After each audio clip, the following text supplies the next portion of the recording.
میں جب بھی کوئی کام شروع کرنا چاہتا ہوں تو مشکلیں کھڑی ہو جاتی ہیں. اس کا راہ حل کیا ہے؟ کیا زیارت اور حج کے لیے جو پیسہ جمع کیا جا رہا ہے اس پر بھی خمس واجب ہے؟ اور جاب کے لیے جو آئی ڈی دی جاتی ہے اس میں معصومین کے نام ہوتے ہیں، تو کیا اس آئی ڈی کا دینا صحیح ہے؟ ان سوالوں کے جوابات کو جانیے اس ایپیسوڈ میں. مختصر وقت میں 100 سے زائد علماء کے ذریعے شرعی سوالوں کے جوابات. آپ اپنے سوال سبیل کمنٹ پروگرام کے کمنٹ باکس میں پوچھ سکتے ہیں. سبیل کمنٹ ہر ٹیوزڈے اور تھرسڈے سبیل میڈیا پر. بسم اللہ الرحمن الرحیم. دوستوں السلام علیکم. سبیل کمنٹ کے اس نئے ایپیسوڈ میں آپ کا استقبال کرتے ہیں. آنے والا کل بہت ہی مبارک و بابرکت دن ہے. اس دن ختم المرسلین رحمت للعالمین حضرت محمد مصطفیٰ صلی اللہ علیہ وآلہ وسلم اور آپ کے جانشین برحق مؤسس فقہ جعفری حضرت امام صادق علیہ السلام کی ولادت باسعادت کا دن ہے. آپ تمام مومنین و مومنات کو اس دن کی ڈھیر ساری مبارکباد پیش کرتا ہوں. نبی کریم صلی اللہ علیہ وآلہ وسلم اپنی ایک حدیث میں ارشاد فرماتے ہیں، تمام مسلمان آپس میں بھائی ہیں اور کسی دوسرے پر کوئی برتری اور فضیلت حاصل نہیں ہے مگر صرف تقوی کے ذریعے. چلیں دوستو، اسی نورانی حدیث کے ذیل میں ہم اپنے پروگرام کا آغاز کرتے ہیں اور چلتے ہیں اپنے پہلے سوال کی جانب. جب بھی کوئی کام کرنا چاہتا ہوں تو مشکلیں کھڑی ہو جاتی ہیں، اس کا رائے حل کیا ہے؟ یہ ایک رائج سوال ہے، اور خاص کر اقتصادی مسائل میں تو رکاوٹیں آ جاتی ہیں، مشکلات آتی ہیں، اور ایسے وقت میں کہ جہاں کمپٹیشن بہت زیادہ ہو، جن ملکوں میں جیسے ہمارے ملکوں میں کمپٹیشن بہت زیادہ ہے، تو یہ رکاوٹیں اور مشکلات زیادہ آتی ہیں. لیکن اس کا مطلب یہ نہیں ہے کہ رکاوٹیں انسان کو ناکام کر دیں. پھر ایسے حالات میں کامیابی کے کچھ طریقے ہیں جو بتائے گئے ہیں. سب سے پہلے یہ کہ انسان کسی بھی کام کو کرنا جب چاہتا ہے تو سب سے پہلے اس کے بارے میں اچھے طریقے سے فکر کرے، اس کے مختلف پہلو پر غور کرے، اس کی رکاوٹیں کیا ہیں یا اس کے امکانات کیا ہیں، یعنی اس کے پاس کیا کیا چیزیں ہیں جو آسانی سے کامیاب ہو سکتا ہے، اور کون کون سی ایسی رکاوٹیں ہیں جو اس کی راہ میں رکاوٹ بن سکتی ہیں. اگر وہ رکاوٹوں کے بارے میں پہلے ہی سے سوچ چکا ہوگا تو اس کا راہ حل بھی سوچ چکا ہوگا، تو اس کے بعد کو آسانی سے آگے بڑھنے میں مشکل نہیں پیش آئے گی. لیکن اگر پہلے سے نہیں سوچا اور ایک بیگ رکاوٹ آ جاتی ہے تو ظاہر ہے کہ پھر وہ جلدی ٹوٹ جاتا ہے، اور ان ایکسپیکٹڈ ہوتی ہے یہ رکاوٹ، اور وہ سمجھ نہیں پاتا اور ہمت ہار جاتا ہے. لہذا پہلا مسئلہ ہے کہ انسان جو ہے کس طرح سے کامیابی کی طرف آگے بڑھ سکتا ہے، اس کے پاس امکانات کتنے زیادہ ہیں اس کے بارے میں بھی سوچے، تاکہ اس سے اس کو جو ہے طاقت ملتی رہے، اور دوسرے رکاوٹوں کے بارے میں اچھے طریقے سے پہلے سے فکر کیے رہے. دوسرے اپنی فکر پر صرف بھروسہ نہیں کرے، بلکہ تعلیمات اسلامی میں یہ ہے کہ انسان مشورہ کرے. جو ایکسپرٹس ہیں، جو ذمہ دار لوگ ہیں اور جن کے اوپر بھروسہ ہے کہ وہ صحیح مشورہ دیں گے، ان سے مشورہ کرے انسان کی ہم یہ کام شروع کرنے جا رہے ہیں، اس میں کیا رکاوٹیں ہیں، کیا مشکلات ہیں، کیا پریشانیاں ہیں، اور کیسے ہم آگے بڑھ سکتے ہیں. تو مشورے نئے نئے باب انسان کے لیے کھولتے ہیں، اور یہ انسان کے لیے اچھا ہوتا ہے کہ ایک انسان کی فکر کے بجائے کئی اور مشوروں کے ذریعے سے آگے بڑھے. تیسری چیز جو انسان کو پھر بہت زیادہ ضروری ہے وہ یہ ہے کہ انسان پھر اپنے اس کام کے لیے جد و جہد کرے، یعنی سنجیدہ ہو، کوشش کرے،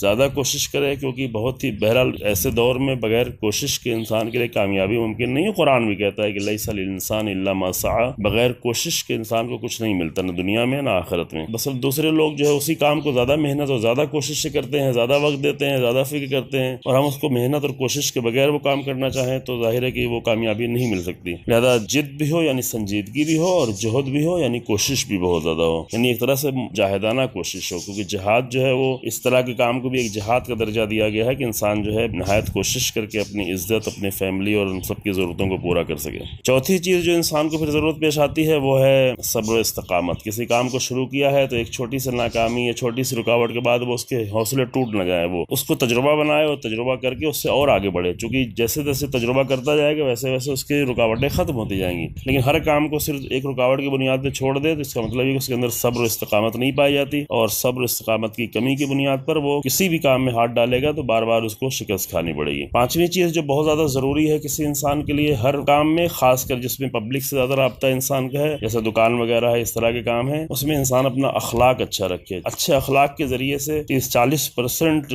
مشتری اور کسٹمرز کو انسان بڑھا سکتا ہے، اور یہ بہت ہی اہم مسئلہ ہے. چاہے وہ آن لائن پر بھی بہت سارے طریقے ہیں کام کرنے کے، یا فیس ٹو فیس لوگوں کے سامنے ہو، ایک اچھے اخلاق کے ذریعے سے اپنے کام کو بہتر سے بہتر بنانے کی کوشش کرے. اور چھٹی چیز جو ہے وہ یہ کہ منفعت کم حاصل کرے. بہت زیادہ جو لوگ جو کم کام کرنا چاہتے ہیں وہ سوچتے ہیں کہ زیادہ منفعت حاصل کر لیں، زیادہ لوگوں سے کام لے، زیادہ لوگوں سے رابطہ رکھے، اور منفعت جو ہے انسان کم لے. اور اس کے بھی بہت سارے طریقے ہیں جو بھی، اور پیکیجز آتے ہیں جو جائز پیکیجز ہیں. مثلا اگر انسان بہت سارے کام کر رہا ہے، کئی چیزیں بیچ رہا ہے، تو اس میں کچھ چیزوں کو بہت سستا رکھے تاکہ مشتری جو ہے جذب ہو، دھوکہ دینے کے لیے نہیں بلکہ لوگوں کو اٹریکٹ کرنے کے لیے. تو کچھ چیزوں کو، ایک دو چیز کو بہت سستا رکھ سکتا ہے، جس کے نتیجے میں دوسری چیزیں کا مناسب ریٹ پر بھی بیچیں گے تو آدمی ایک چیز لینے آتا ہے تو دوسری چیزیں بھی وہ ساتھ لیتا ہے. یہ سارے جو اور طریقے، البتہ اس کے بارے میں ماہرین زیادہ بہتر بتا سکتے ہیں. اور آخری چیز جو بہت زیادہ اور سب سے زیادہ اہم ہے وہ اللہ اللہ پر بھروسہ کرنا اور اللہ کی بارگاہ میں دعا کرنا کامیابی کے لیے، کہ یہ ساری چیزیں جب کسی بھی کام میں اگر اللہ کی مدد شامل حال ہے انسان کے لیے تو بہرحال وہ صرف اپنی کوششوں پر ہی بھروسہ نہیں کرے کہ جو بہت زیادہ اہم ہے، اس کے ساتھ ساتھ اللہ کی بارگاہ میں دعا کرے اور اللہ سے دنیا کی کامیابی اور ساتھ ساتھ آخرت کی بھی کامیابی کا خواہاں ہو۔ دوستوں، مشکلوں سے مقابلہ کرنے کے لیے ایک چیز جو نہایت ضروری ہے وہ ہے محکم ارادہ، مصمم عزم۔ اگر انسان محکم ارادہ رکھتا ہے تو بڑی سے بڑی مشکلیں اس کے لیے آسان ہو جاتی ہیں، لیکن اگر کمزور پڑ جائے یا اس کے ارادے میں سستی آ جائے تو تھوڑی بہت مشکلوں کے سامنے بھی وہ فرار کر جاتا ہے۔ مولا کائنات امام علی علیہ السلام نبی کریم صلی اللہ علیہ وآلہ وسلم کے سلسلے میں ارشاد فرماتے ہیں کہ آپ ارادے میں اتنے مضبوط تھے کہ تمام مشکلوں کے باوجود ایک قدم بھی آپ اپنے ارادے سے پیچھے نہیں ہٹے یا سست نہیں پڑے۔ لہٰذا مومن وہ ہوتا ہے کہ جو مشکلوں سے گھبراتا نہیں ہے بلکہ اس کا ڈٹ کے مقابلہ کرتا ہے، اسے دور کرتا ہے، مشکلوں کو چیرتا ہوا آگے بڑھتا ہے۔ 14 معصومین علیہ السلام پر بچوں کی ایک نظم میں ایک شیعہ بچہ ہوں 4 نومبر یعنی کل سبیل کڈز کے یوٹیوب چینل سے ریلیز ہونے والی ہے۔ آپ تمام مومنین سے گزارش ہے کہ اس نظم کو خود بھی دیکھیں اور اپنے بچوں کو میں ایک شیعہ بچہ ہوں، اچھا ہوں اور سچا ہوں، بندہ ہوں میں اس رب کا، مالک ہے جو ہم سب کا۔ کتنی صدیاں بیت گئی، ہم سے خوشیاں روٹ گئی،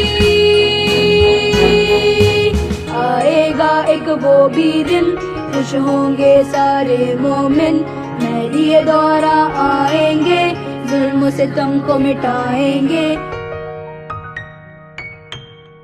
زیارت اور حج کے لیے جو پیسے جمع کیے جاتے ہیں کیا اس پر بھی خمس واجب ہے؟ انسان کے اوپر 7 چیزوں پر خمس واجب ہے، جن میں سے ایک کاروبار کا منافع ہے۔ جب انسان تجارت، صنعت یا دوسرے کام دھندوں سے روپیہ پیسہ کمائے، مثال کے طور پر کوئی اجیر بن گیا کسی مرنے والے کی طرف سے کہ اس کی نمازیں پڑھے اور روزہ رکھے، اس طریقے سے کچھ پیسے کمائے، اگر وہ کمائی خود اس کے اور اس کے اہل و عیال کے سال بھر کے اخراجات سے زیادہ ہو تو ضروری ہے کہ زائد کمائی کا خمس نکالے، یعنی 5واں حصہ نکال دے۔ مثلا 100 روپے میں سے 20 روپیہ خمس نکالنا واجب ہو جاتا ہے، یعنی 5واں حصہ انسان کے اوپر سالانہ بچت پر واجب ہے۔ جو سوال کیا ہے موصوف نے کہ زیارت پر جو پیسہ جمع کیا گیا ہے زیارت کے لیے یا حج کے لیے، یا اس پر خمس واجب ہے، تو اس کا جواب یہی ہے کہ اگر ان کی تاریخ فکس تھی، انہوں نے خمس ہمیشہ نکالا ہے، نکالتے ہوئے آئے ہیں، اور مثال کے طور پر ان کی ڈیٹ شوال میں ہے، 15 شوال کو وہ خمس نکالتے ہیں بالفرض، تو 15 شوال جو آیا ہے، جب تاریخ 15 شوال کی آئے گی تو اس کے اوپر خمس نکالنا واجب ہو جائے گا، جو ایک سال میں اس کو بچت ہے ان کے پاس۔ لیکن اگر وہ سال گزرنے سے پہلے ہی پیسے زیارت پر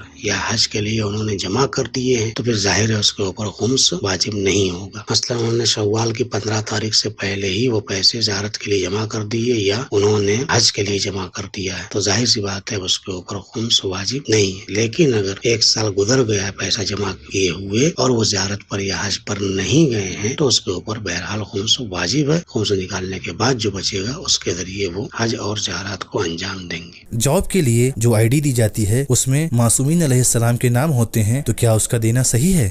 دیکھیں، آئی ڈی میں، آدھار کارڈ میں یا دیگر جو دفتری دستاویزات وغیرہ ہوتے ہیں جسے ہم کسی آفس میں، کسی دفتر میں ڈاکومنٹس کے طور پر جمع کرتے ہیں کہ جس میں ہماری شناخت ہوتی ہے، ہماری پہچان ہوتی ہے، ہمارا نام ہوتا ہے، اس میں اگر ہمارے نام کے ساتھ علی، فاطمہ، حسن، حسین، زینب یہ سب ایڈ ہوتے ہیں، یہ محترم نام، تو اب اس کے لیے ضروری نہیں ہے کہ ہم اس بات کو کنفرم کریں کہ یہ لوگ کیا کر رہے ہیں۔ اس کے بعد ظاہر ہے کہ وہ ایک شناخت کے سلسلے سے آفس میں مانگا جاتا ہے کہ آپ کی پہچان ظاہر ہو سکے، تو یہاں پر صرف اس منزل پر کہ آپ خود کسی مقام پر اسماء متبرہ کی بے حرمتی نہیں کر رہے ہیں، اتنا کافی ہے۔ اب یہاں ضروری نہیں ہے کہ آپ دوسرے لوگوں کو جا کے چیک کریں کہ وہ کیا کر رہے ہیں، لیکن اگر کسی جگہ پر آپ کو یقین ہو جاتا ہے کہ یہ ایک توہین کا مرحلہ ہے، ایک جہاں پر اہانت ہو رہی ہے، تو اس سے احتیاط ضروری ہے۔ تو دوستوں، یہ تھا ہمارا آج کا پروگرام۔ امید کرتے ہیں آپ کو یہ پروگرام پسند آیا ہوگا۔ جاتے جاتے ایک بار پھر آپ کو یاد دلا دوں کہ آپ ہمارے چینل کو ضرور سبسکرائب کریں، اور نہ صرف خود سبسکرائب کریں بلکہ اپنے دوستوں کے ساتھ بھی اسے شیئر کریں اور ان سے بھی کہیں کہ وہ اس چینل کو ضرور سبسکرائب کریں، تاکہ ہم پیغام محمد و آل محمد کو آپ کے ساتھ مل کر زیادہ سے زیادہ مومنین تک پہنچا سکیں۔ اگلے پروگرام میں پھر آپ سے ملاقات ہوگی، تب تک کے لیے اجازت دیجیے۔ خدا حافظ، شکریہ۔